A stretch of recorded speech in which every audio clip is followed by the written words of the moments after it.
Hello दोस्तों, नमस्कार। आज हम अपने इस YouTube चैनल के माध्यम से विभाजिता का नियम पार्ट 2 लेके आ रहे हैं। जिसके पहले हमने वीडियोज़ हमने अपडेट किया था कि विभाजिता का नियम में वहाँ हमने 3 नियम को डिस्कशन में लाया था, जिसमें हम 2 से विभाजित होने वाली संख्या डायरेक्टली कैसे देख सकते हैं, 3 से विभाजित होने वाली संख्याएँ डायरेक्टली कैसे देख सकते हैं, और 4 यानी 2, 3 और 4 के जो विभाजिता का नियम हमने वो पहले वीडियो के अंतर्गत हमने अपडेट कर दिया है। हम इस वीडियो के अंतर्गत बात करेंगे कि 5 से कौन सी संख्या डायरेक्ट आप देखकर बता सकते हैं कि 5 से विभाजित होगा, या 6 से विभाजित होगा, या 7 से विभाजित होगा। तो हम आज इस 3 नंबर्स के बारे में बात करेंगे विभाजिता के नियम में। यानी डायरेक्टली हम कैसे जान पाएंगे कि वो 5 से विभाजित होगा, 6 से डिवाइड होगा और 7 से डिवाइड होगा। क्योंकि जो टेट, सीटेट और नेट के क्वेश्चन होते हैं वो बहुत छोटे छोटे होते हैं, टेक्निकल क्वेश्चन होते हैं। तो उसमें बच्चों को विभाजित करने में बहुत समस्या आती है कि कौन से नंबर से कौन सा नंबर विभाजित होगा। तो इस वीडियो के माध्यम से इस चीज़ों को यहाँ क्लियर कट में चीज़ों को समझ सकते हैं। तो आप वीडियो को पूरा देखेंगे, चूँकि 5, 6, 7 के जो रूल्स हैं वो हम आपको विथ एग्जाम्पल एक्सप्लेन करने का यहाँ पे प्रयास करेंगे। तो आइए देखते हैं सबसे पहले हम लोग कि 5 से जो पहला रूल हम यहाँ डिस्कस करेंगे वो 5 से कौन कौन से नंबर डिवाइड होंगे। तो 5 से विभाजिता का नियम क्या है उनके बारे में हम लोग डिस्कशन कर लेते हैं। तो 5 से वह संख्या विभाजित होती है यदि उसके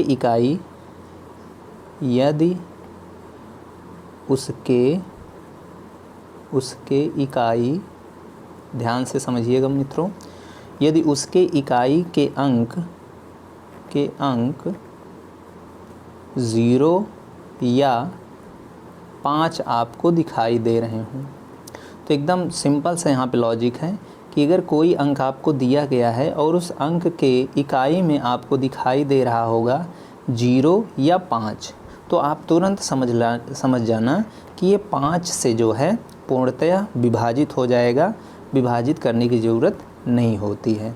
ठीक है, फिर आगे हम यहाँ पे कुछ एग्ज़ाम्पल के सहारे बात करने का प्रयास करते हैं। जैसे एग्ज़ाम्पल हम ले सकते हैं, जैसे हम यहाँ पे ले लिए 5550।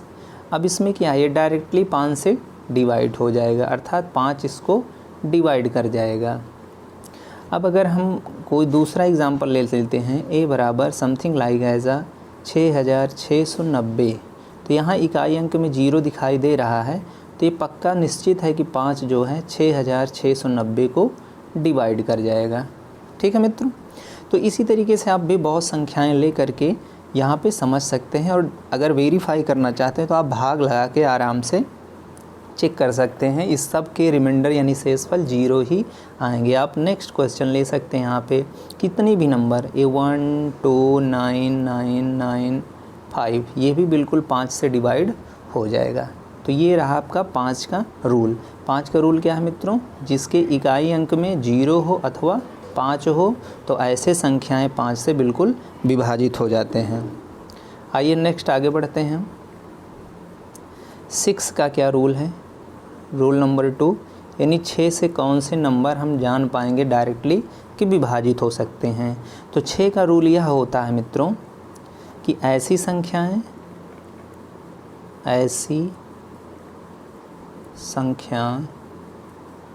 जो 2 तथा 3 दोनों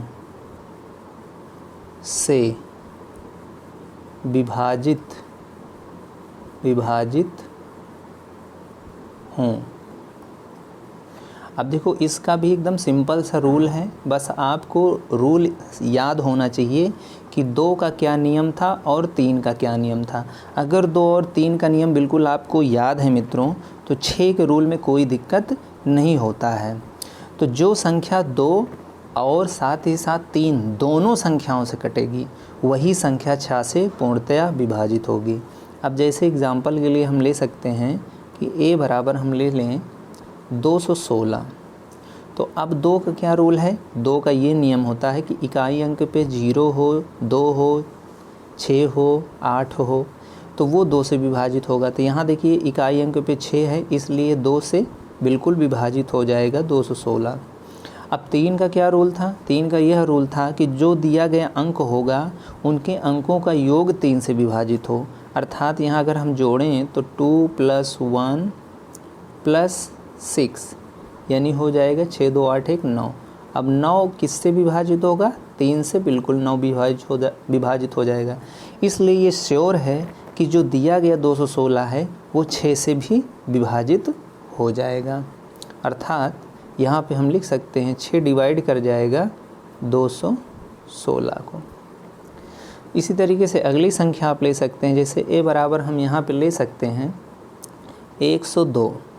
अब 102 देखिए इकाई अंक पे 2 है, अर्थात ये 2 डिवाइड कर जाएगा 102 को। अब 3 से विभाजित अगर नियम चेक करना है तो अंकों को जोड़ लीजिए, यानी 1 + 0 + 2 अर्थात कितना हो जाएगा? 2 1 3। तो 3 जो है पक्का जो है 3 को डिवाइड कर जाएगा। तो इस प्रकार से हम यहाँ देख सकते हैं 6 डिवाइड कर जाएगा 102 को। अगली संख्या ले सकते हो a बराबर समथिंग लाइक एज 120 ले लो। अब इकाई अंक में 0 है तो 2 इसको बिल्कुल विभाजित कर जाएगा। और अगर हम अंकों को जोड़ें तो कितना होगा? 1 + 2 + 0 अर्थात 3 होगा। तो 3 भी इसको डिवाइड कर रहा है, अर्थात 6 इसको डिवाइड कर जाएगा, अर्थात 6 जो है 120 को विभाजित कर जाएगा। तो इस तरीके के ये 6 के रूल हमारे पास हो जाते हैं। अब आइए जो इम्पोर्टेंट रूल है वो बेसिकली 7 का है। तो 7 का रूल थोड़ा ध्यान से समझिएगा मित्रों। तो 7 की विभाजिता का नियम ध्यान से आप समझिएगा। देखिए 7 का जो रूल है वो क्या कहता है कि यदि संख्या की इकाई अंक का दूना, यदि संख्या के इकाई अंक का दूना करें तथा इकाई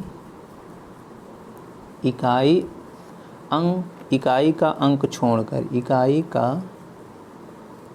अंक छोड़कर बचे हुए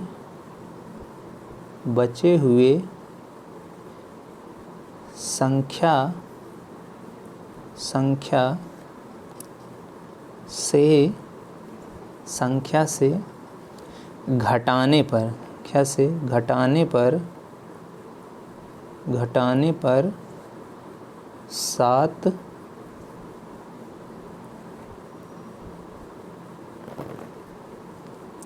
घटाने पर 7 प्राप्त संख्या 7 से विभाजित हो तो वह संख्या 7 से विभाजित हो जाती। अब फिर से हम इसको ध्यान से समझ लीजिए, लिखना हो तो लिख भी लें। यदि संख्या के इकाई अंक जो होगा उसका अंक का 2 गुना कर लेंगे, हम क्या कर लेंगे? 2 गुना कर लेंगे। फिर इकाई अंक को छोड़ देंगे, इकाई का अंक छोड़ देंगे, तो उसके लेफ्ट साइड में जो दहाई, सैकड़ा, हज़ार के जो अंक होंगे उनसे बचे हुए, ये देखिए लिखा हुआ है, छोड़कर बचे हुए संख्या से घटाने पर, मतलब वो 2 गुना किया गया होगा, उस संख्या को जो बचे हुए संख्या होंगे दहाई, सैकड़ा, हज़ार पे, उससे घटाएंगे तो जो संख्या प्राप्त हो जाएगी वह संख्या 7 से विभाजित होनी चाहिए। तो जब अगर वो 7 से विभाजित हो जाएगी तो ये श्योर हो जाएगा कि वो संख्या 7 से पूर्णतया विभाजित हो जाएगा। आइए एग्ज़ाम्पल के सहारे समझने का प्रयास करते हैं तो और अच्छे से समझ में आ जाएगा। अब जैसे अगर हम संख्या ले लेते हैं a बराबर समथिंग लाइक एज 343, चलो ध्यान से समझिएगा, 343। अब 343 का जो इकाई अंक है वो हमारे पास 3 है, तो 3 का 2 गुना करना है, 3 का 2 गुना, तो 3 का 2 गुना यानी 3 दूनी 6 हो जाएगा, ठीक है। अब जो बची हुई संख्या कौन सी है? दहाई पे 4 है और सैकड़ा पे 3 है, तो 3 और 4 अभी बची हुई है संख्या, तो यानी बची हुई संख्या जो है, बची संख्या है हमारे पास 34 अब क्या करना है, तो बची हुई संख्या से जो 2 गुना अपने इकाई का अंक किया है उसको घटा देना है। तो अर्थात हमें ये अगला करना है स्टेप में, 34 में से 6 को घटा देना है, सब्सट्रैक्ट कर देना है। तो आपके पास आंसर कितना आ जाएगा, 28 आ जाएगा, 28 आ जाएगा। और हम अगर 7 से अगर 28 को डिवाइड करते हैं तो बिल्कुल ये विभाजित कर जाएगा, यानी 7 28 को विभाजित कर जाएगा कि नहीं कर जाएगा, 7 चौक 28। तो इस तरीके से हम देख पाएंगे कि 7 जो है दी गई संख्या यानी 343 को भी विभाजित कर जाएगा। तो यही बेसिक रूल है। फिर से हम एक बार एक्सप्लेन कर रहे हैं, इकाई के अंक को क्या करना है, दूना करना है। इस तरीके से 2 से गुणा कर लेना है। 2 से गुणा करने के बाद जो संख्या इकाई के बाएं साइड में जितनी भी संख्या बची हुई होंगी उस दोगुना किए हुए संख्या को घटा लेना है। ये देखिए जैसे हमने 34 - 6 किया। फिर जो संख्या आ जाएगा उसको 7 से विभाजित करना है। देख लेना कि 7 के पहाड़े में आता है, टेबल में आता है कि नहीं। और अगर 7 से वो विभाजित हो जाएगा तो दी गई संख्या 7 से पूर्णतः विभाजित हो जाएगा। एक और हम एग्जाम्पल ले सकते हैं यहाँ पे, जैसे हमने a बराबर ले लिया सपोज 483 483। अब यहाँ पे हम इकाई का अंक हमारे पास 3 है, दहाई का अंक यानी बची हुई संख्या 48 है। ठीक, तो हम 3 का पहले क्या करेंगे, 2 गुना यानी 6 कर लेंगे। फिर बची हुई संख्या 48 में से 6 को घटाएंगे तो कितना आ जाएगा, 42 आ जाएगा, 42। अब देखो 7 से क्या ये 42 विभाजित हो जाएगा, सक्षम 42 बिल्कुल विभाजित हो जाएगा। तो 7 से अगर 42 विभाजित हो रहा है इसका मतलब है कि 7 बिल्कुल जो है दी गई संख्या को विभाजित कर देगा। तो ये था आपका 7 का रूल। तो वीडियो कैसा लगा, अगर अच्छा लग रहा हो तो आप चैनल को सब्सक्राइब करके बेल आइकन को प्रेस कर लीजिए, जैसे हमारे अपडेटेड वीडियो आपको प्राप्त हो रहे हैं। फिर मिलते हैं जो अगले जो डिवीज़न के रूल हैं, यानी आपके पास अभी बचा हुआ 8, 9, 10, 11 का अगले वीडियो में हम लोग डिस्कशन कर लेंगे। तब तक के मित्रों, जय हिंद।